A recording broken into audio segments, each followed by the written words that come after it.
Dua pembicara awal menurut saya sangat inspiratif. Yang pertama Pak Agustinus dari Dirpenkat berbicara tentang 3 masa pembelajaran sebelum pandemi, selama pandemi, dan pasca pandemi.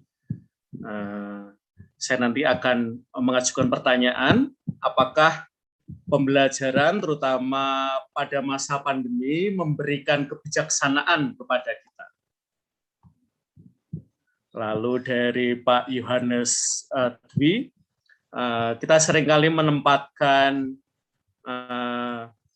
pedagog ya, ini sebagai yang ini ya, barangkali kepakaran khusus sehingga kita itu bukan pedagog ya, tetapi selama masa pandemi saya justru mendengarkan kisah-kisah dari para pedagog yang alamiah ya, yaitu orang tua, para pembelajar, dan tentu kita sendiri ya, sebagai pendidik, kita berusaha untuk mengimajinasikan pembelajaran selama masa pandemi dan juga setelah pandemi. Nah, maka saya menempatkan pedagogi intimitas sebagai sebuah refleksi akademik atas praktik menganimasi pembelajaran terutama selama masa pandemi 19 dan mengimajinasikan ketika pembelajaran itu beralih dari masa pandemi ke pasca pandemi dalam waktu yang mudah-mudahan lebih singkat ya. Nah, saya akan cepat saja karena tadi Pak Agustinus dan Pak Dwi sudah mengelaborasinya bahwa pembelajaran dengan social distancing itu punya resiko menimbulkan social distance. Maka di tengah situasi ini kemudian saya mencoba untuk menganimasi kira-kira pembelajaran macam apa yang bisa mengatasi persoalan tidak hanya keberjarakan sosial melainkan juga social distance, dan kemudian muncullah kata intimitas. Sebuah istilah yang barangkali selama ini banyak hidup di rumah dalam ruang yang sangat pribadi, dan kemudian ini saya bawa ke ruang pembelajaran. Nah, ada beberapa pengalaman sehingga kata pedagogi intimitas ini muncul ke permukaan. Yang pertama tentu emerging technologies, terutama selama masa pandemi ini kita mengubah infrastruktur pembelajaran menjadi digital, dan di situ kita menemukan bahwa pembelajaran digital itu sangat menekankan intimitas. Ada banyak fitur di mana kita itu berinteraksi dengan pembelajar. Nah, sayangnya kadang-kadang kita sebagai pendidik kita mematikan semua fitur interaktif sehingga pembelajaran itu menjadi sangat satu arah, kembali pada masa sebelum pandemi. Nah, sementara pedagogi terutama yang berkembang tahun 2019, 2020, 2021, ini kurang lebih punya 3 karakteristik, yaitu seamless, lalu ubiquitous, dan yang ketiga adalah heutagogical. Ya. Yang pertama itu adalah pembelajaran ini melampaui jam sekolah, pembelajaran melampaui ruang sekolah, dan yang ketiga adalah sentralitas pembelajar dalam pembelajaran secara mandiri. Nah, semua itu mendorong kita, terutama sebagai pendidik, ya, untuk kemudian mengimajinasikan pedagogi seperti apa yang tidak hanya berlangsung selama pandemi, tetapi saya percaya bahwa pedagogi ini masih bisa kita lanjutkan pasca pandemi. Dan saya menamainya secara simpel sebagai pedagogi intimitas. Ini sebagai istilah yang lebih provokatif ya. Sebenarnya isinya masih perlu diisi. Dan saya berharap ya nanti selain Pak Yohanes Dwi, juga Pak Agustinus, teman-teman juga ikut mengisi pedagogi ini. Maka nanti saya sangat berharap bahwa ada banyak percakapan di antara kita tentang pengalaman Anda, seperti yang tadi disaringkan oleh Pak Yohanes Dwi, bagaimana pembelajaran berlangsung, pengalaman-pengalaman yang bisa kita sarikan dalam kebijaksanaan. tadi Pak Dwi sudah mengatakan salah satunya resilient ya, sebagai sesuatu yang kita harapkan hidup dalam diri pendidik. Itu kalau spirit pendidik kita itu hidup, salah satunya adalah punya resilient, punya daya tahan di tengah krisis. Lalu juga mobilitas, berarti nggak mandek, nggak stagnan. Lalu ability, kebisaan, jadi kita selalu omong yang bisa, bukan omong yang kita tidak bisa. Lalu tentu harapan, lalu ada gejala anti spiritualitas, ya, termasuk di antara kita sebagai pendidik seringkali mager, lalu disabilitas negatif, jadi kita itu bilang selalu nggak bisa. Saya punya ponaan sekolah di SMA 8 dan banyak gurunya tidak mengajar selama masa pandemi, hanya memberi tugas saja. Sementara pembelajar itu dari jam 7 pagi sampai jam 12 malam harus mengerjakan semuanya. Lalu perasaan tidak berdaya dan putus asa ya di antara para pendidik. Nah, ini saya sebut sebagai tanda-tanda anti spiritualitas ya, atau dalam bahasa saya mungkin nanti juga anti pedagogi. Nah, maka ini ya, pedagogi intimitas sebagai istilah memang belum banyak isinya, tetapi saya kira nanti akan diperkaya oleh praktik-praktik baik dari kebijakan yang tadi Pak Agustinus sudah sampaikan, juga Pak Yohanes Dwi dan Anda semua. Dan kita perlu mengarus utamakannya. Nah, pedagogi intimitas itu apa? Kalau pengalaman dari Sanata Dharma yang memang sangat dibentuk oleh spiritualitas Ignatian, lebih kaya daripada sekedar pura personalis ya, memberikan perhatian pada masing-masing pembelajar, itu salah satunya, salah satu isinya, dan ada isi yang lain. Misalnya kalau kembali ya pada spiritualitas Ignatian itu sangat ditekankan dialog antara Allah dan umat ya.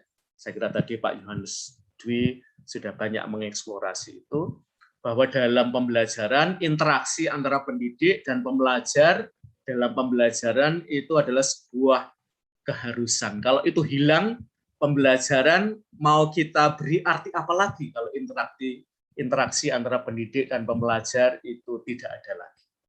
Maka itu menjadi isi yang lain. Lalu juga pembelajaran itu berlangsung alih-alih dalam sebuah ruang kosong, melainkan dalam konteks tertentu.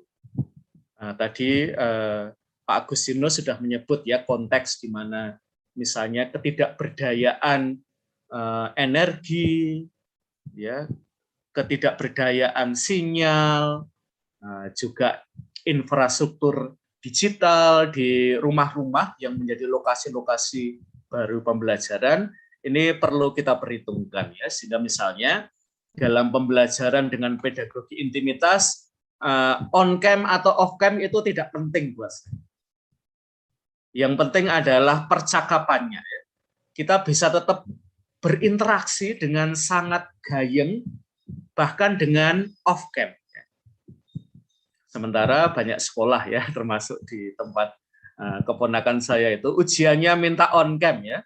Padahal gurunya tidak pernah on cam selama pembelajaran ya. Ini lucu sekali ya.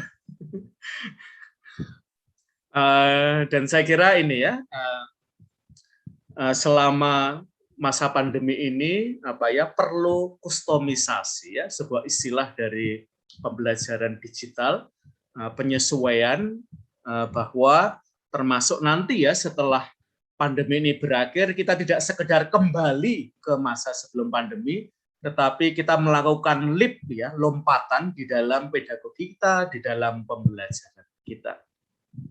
Nah, saya kira risiko yang kita alami dengan relasi kita dengan pembelajar adalah relasi kita menjadi lebih kurang personal dan bahkan mungkin menjadi impersonal.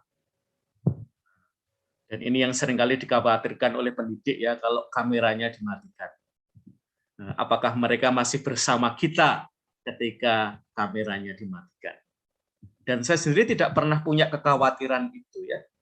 sejauh kita senantiasa menjalin intimitas dengan mereka, sisi yang lebih personal dari pembelajaran itu senantiasa bisa terjaga. Saya misalnya membatasi kuliah saya sekarang ini untuk hampir semua mata kuliah itu hanya 1 jam maksimal.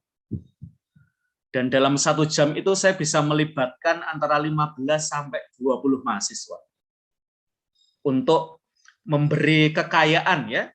Jadi saya itu cuma omong paling mungkin 15-20 menit maksimal. Setelah itu adalah bagian dari pembelajar untuk berbagi.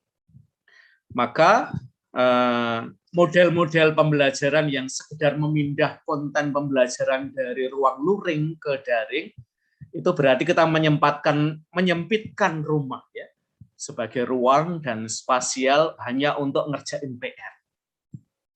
Dan ini miskin sekali ya kalau kita memandang rumah hanya untuk ngerjain PR. Karena itu juga adalah ruang untuk eksplorasi, untuk belajar kemandirian.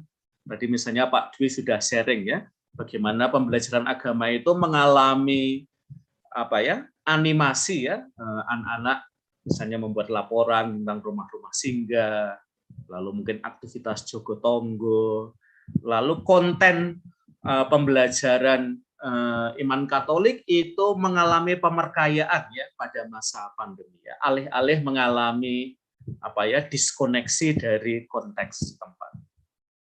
Maka pedagogi intimitas itu mendaku kembali rumah sebagai yang sentral, baik sebagai spasial maupun temporal pembelajaran yang eksistensial bagi pembelajar. Dan ini berarti mendesentralisasi sekolah dan meresentralisasi rumah. Selama ini kan pembelajaran kita serahkan semuanya pada sekolah ya. Dan selama masa pandemi orang tua, anak punya tanggung jawab yang lebih besar ya di dalam pembelajaran. Nah, saya kira persoalannya adalah bahwa sebagian rumah itu menurun dan bahkan menghilang keberdayaannya untuk inklusivitas digital. Ini terutama untuk pembelajar kita yang secara ekonomi tidak memiliki ketahanan. Maka ini mengubah konten kita ya, waktu kita dalam pengajaran, misalnya menyampaikan pokok pembelajaran yang ringkas saja, bernas, dan kemudian mempersilahkan pembelajar untuk berinteraksi langsung dengan sang pengetahuan. Nah, ini kepercayaan yang kadang-kadang agak kita tidak punya ya terhadap pembelajar. Kalau enggak kita ajar, paling mereka tidur, paling mereka dulan, paling mereka pergi kemana. Nah, itu saya kira kepercayaan itu harus kita kembalikan ya kepada pembelajar, bahwa kalau mereka tidak kita ajar, mereka tetap belajar.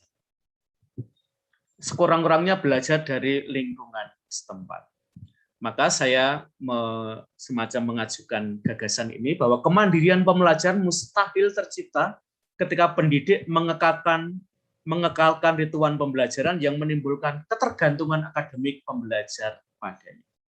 Kemandirian belajar mengandekan ruang dan waktu merdeka dalam pembelajaran. Maka spirit Merdeka Belajar dan Kampus Merdeka saya kira kita tempatkan dalam bingkai ini. Ya.